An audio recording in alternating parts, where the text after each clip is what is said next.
Greetings, BArcadians, and welcome to another episode of Gaming News Weekly, your weekly roundup of all the topical stuff going on in the games industry.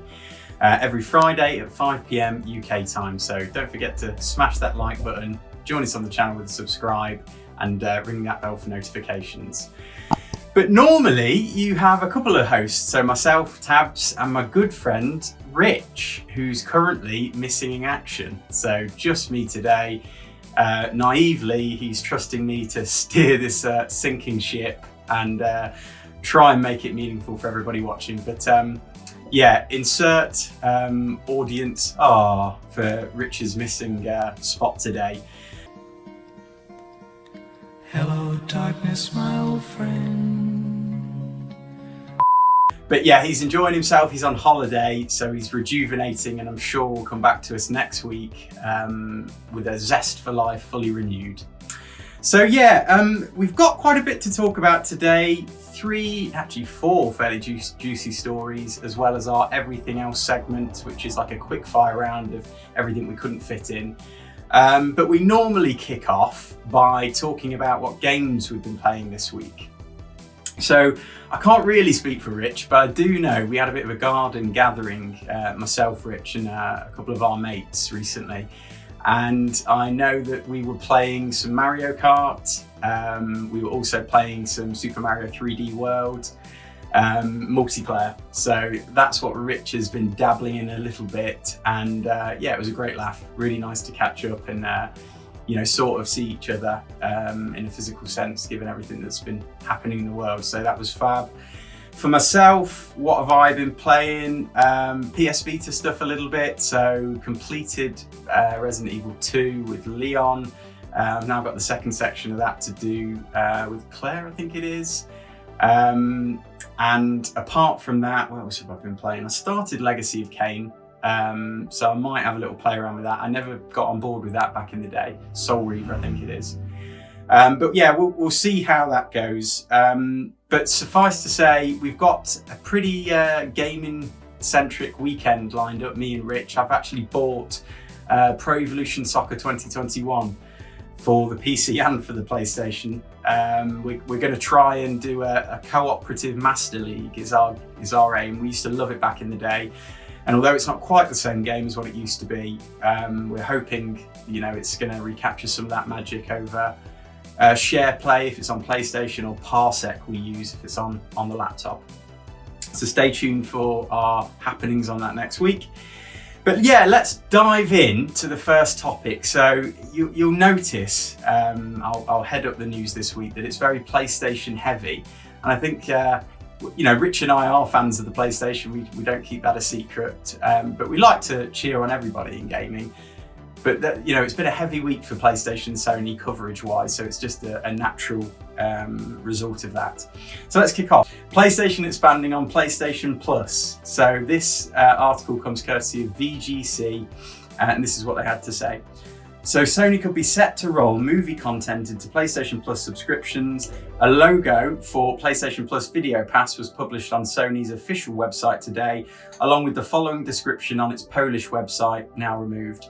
A new benefit available for a limited time on PlayStation Plus. PS Plus Video Pass is a trial service active from the 22nd of April for a year, essentially. The subscription benefit is available to PlayStation Plus users in Poland. It's not clear if the listing is describing a global or local service, but we've requested clarification from Sony Interactive Entertainment. It could be that the platform holder is looking to increase the value of its paid subscription service in the midst of strong competition from Xbox Gamepass by rolling some video offerings into PlayStation Plus. So yeah, interesting. It's hard to say because obviously the article just suggests that this was almost being tested as like a pilot run in Poland. So we don't know if this is actually coming as part of the benefit to PlayStation Plus globally. I mean, it's encouraging to see that Sony are trying to perhaps compete with Game Pass and offer some real, padding out the service to offer more value. Although I would have to say, if it is just, a video pass, it feels a bit of a weak attempt to, compete with Game Pass. I think most of us have subscription services like Netflix, Amazon, Disney. So, you know, that kind of, that place in our hearts is filled already. We don't need anything else, I don't think, from Sony. So yeah, I mean, we talked at length last week about what Rich and I would love to see from Sony in terms of a kind of an improvement to their own PlayStation Plus or membership service to compete with Game Pass. And essentially it was all around like a Trinity proposition, which would include their exclusives via PlayStation Studios, their lineage from PlayStation 1, including handhelds to PS3, available in like an archived form, emulated on the PS5, and then finally some sort of space where gamers and developers alike can create their own content. So perhaps something like indie, smaller projects that they can share and maybe even monetize if they can figure out a way to do that. I think that would be a fantastic proposition if we saw Sony hit hard with those three, and I think it's definitely within their power.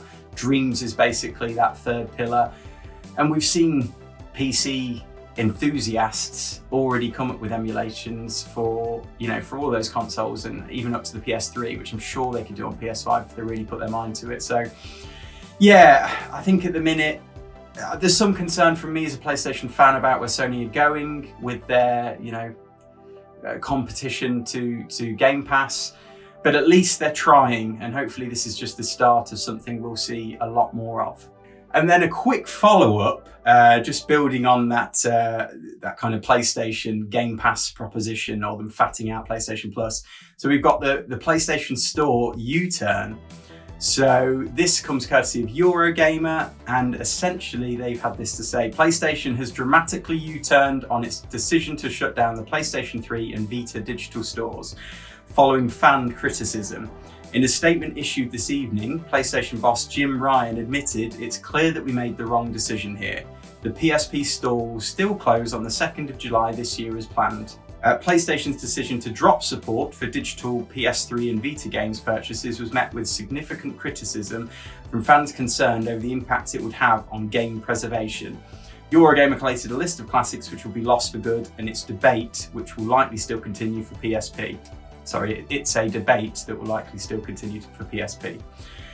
So yeah, I mean, it's been an interesting week for that, I think, across multiple industries, but it's good to see that public outcry, you know, that as far as gamers go, has actually turned the tide on what we've seen from Sony in terms of business decisions that don't really feel, you know, respect the lineage of PlayStation, of where our hearts lie as gamers.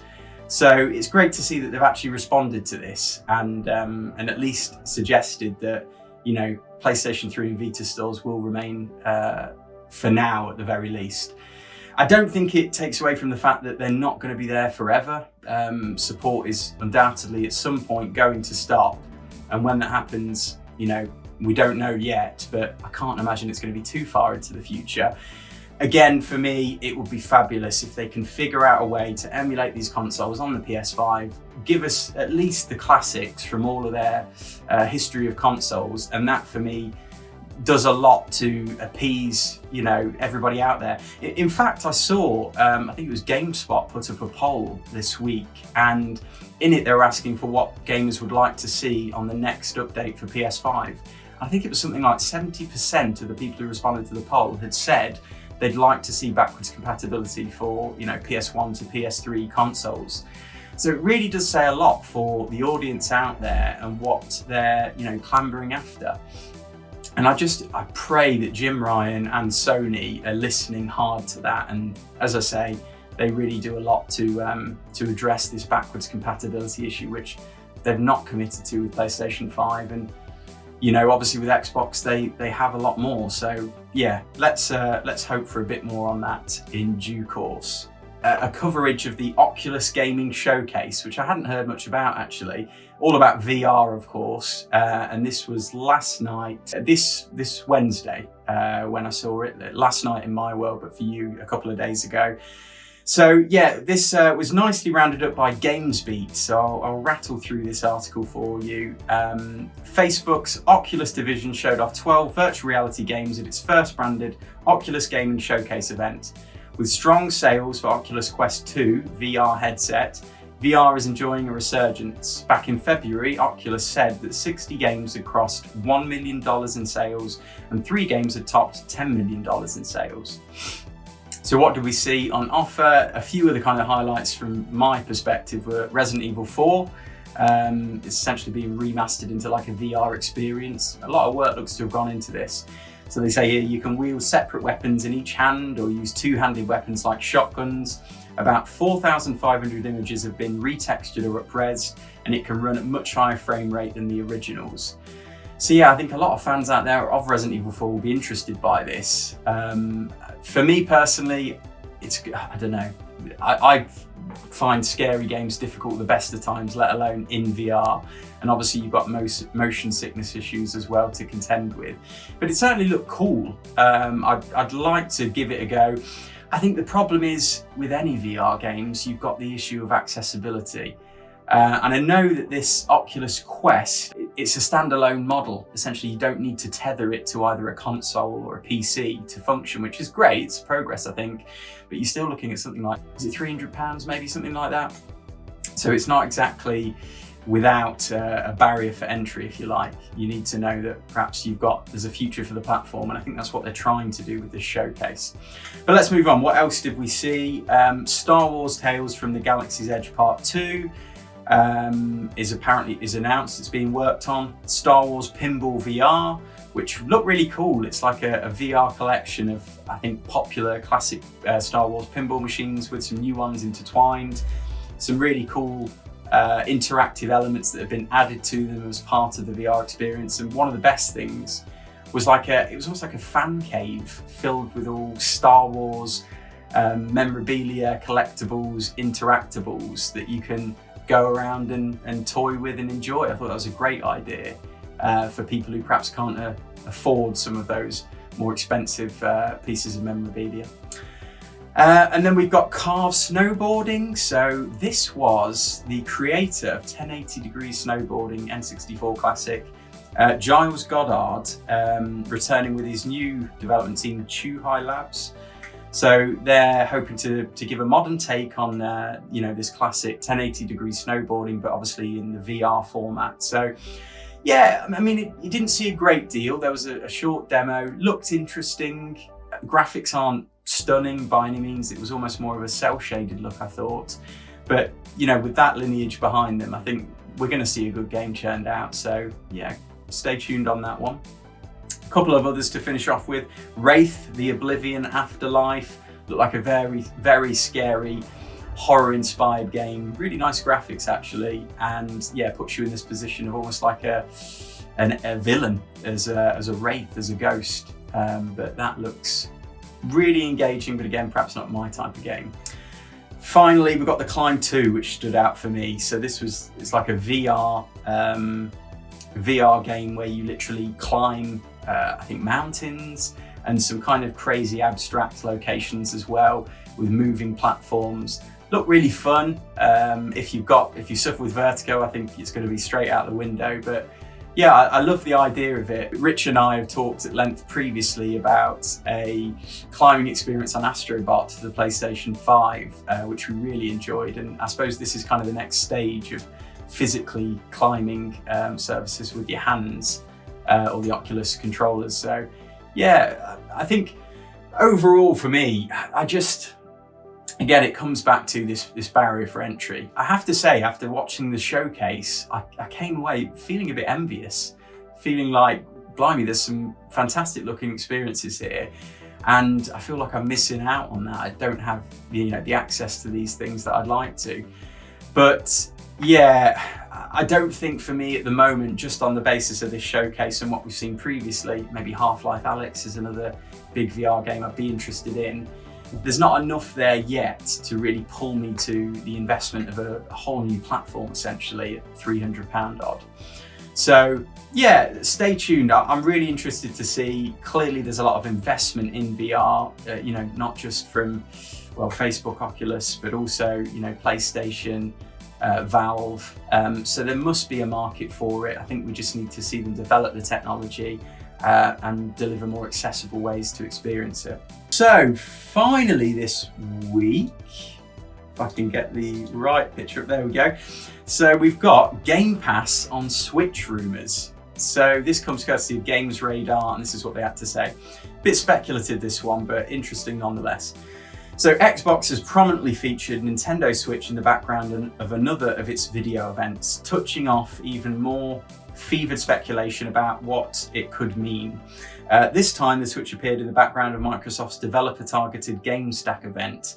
The Verge's Tom Warren took a screen grab of the event that shows the Switch just over the right shoulder of Xbox partnerships and ecosystem head Sarah Bond. So it could still be nothing, but the precedent is there. The question, either way, is why do you do this, Microsoft? Given Xbox's recent studio acquisition spree, it's natural to wonder if Microsoft may be eyeing Nintendo for its next buyout. Can't see that happening. But that doesn't seem terribly likely given how well Nintendo is doing on its own. I'd be more inclined to interpret it as a hint toward the next platform for cloud gaming with Xbox Game Pass Ultimate, since the service is already fully supported on Android devices and currently being tested for browsers. So yeah, essentially what they're pointing to is a short, I think there's been a series of videos now where the Nintendo Switch is featured in the background of, you know, key conferences almost. I think over the shoulder of Phil Spencer, and of course, as they mention here on this GameStack event. So the suggestion is that that's not something that's been, you know, slipped into these shots lightly. That it's perhaps hinting towards, you know, a change to their proposition, their ecosystem. We know Xbox have worked with Nintendo in the past, and we've seen, you know, Smash Brothers, Banjo-Kazooie join them. We've seen Minecraft come to the Switch. We've wondered, I think, for some time how far the relationship is going to go, and it does feel like a natural step for Game Pass. Now, it's whether Nintendo will support that as part of obviously their future. They, I think, would still want to maintain their independence, and they've still got a very good position in the market with the success of the Switch. You know, their first-party software. I don't think there's any reason for them to be, you know, considering a buyout, at least if that was what's being proposed by Microsoft and Xbox. But yeah, I think there could be a future whereby they work together to cross-pollinate their audiences, to bring, you know, some of these AAA next generation experiences to the Switch, whether that's going to be, you know, native experiences, or if it's going to be via the Project xCloud platform, I don't know. So stay tuned on this, but no, I'd love to see it happen personally. I think it's, I can't see how it would be damaging to either of them, and it would show, it'd be a very aggressive move on Xbox's side in terms of, you know, gaining ground and market coverage against Sony. So it'd be interesting to see if in the future we could see the Switch as this kind of hybrid cross-platform machine that has both offerings of Game Pass and, you know, whatever we might see from PlayStation in the future. But yeah, again, it all fits within what we've seen from Xbox recently, which is an aggressive push to, you know, publicize, advocate Game Pass, add more value to it, just cover the market with it, you know, ubiquitously, to try and, you know, get it in everybody's lounge and gaming rooms. So anyway, we'll have to see how that pans out. So let's jump on to now everything else. So this is a quick fire round we do every week to cover off things we couldn't really give much detail and coverage over. So what have we got first? A new AAA multiplayer IP is being worked on by Firewalk Studios in partnership with PlayStation. So yeah, again, as I said, PlayStation heavy this week, and that I think I saw it posted today. By all accounts, Firewalker, a very talented studio, worked on some really big multiplayer games. And, you know, whilst we see a focus from PlayStation Studios on single player experiences, I think this is probably a good move to make sure they stay relevant in terms of what could be the next big thing on a multiplayer online experience. Next up, we've got Returnal receiving very positive first impressions previews. So again, I've seen a host of publications over the past 2 days, basically shouting the praises of Returnal, echoing similarities to Hades in terms of its kind of roguelike experience. So yeah, I'm really, I thought this was going to be more of an indie, smaller project, but it sounds like it's going to create a bigger splash than, you know, maybe even some of the fans had hoped for. So stay tuned on that one. Sony again patents a new AI that can play games and mimic player styles. So yeah, I mean, it's a patent, so don't look too far into it, but it's an interesting idea. Is this to allow a casual audience to experience games without having to actually play them, or to perhaps play through harder sections? It's interesting. Nice to see them trying to innovate and come up with new ideas. Next up, we've got AMD has unlocked previously PC exclusive effects on Xbox Series consoles via Fidelity FX. So yeah, it could be a real advantage to Xbox Series X platform if the AMD have unlocked this specific PC exclusive effects on their platform and not the PlayStation 5.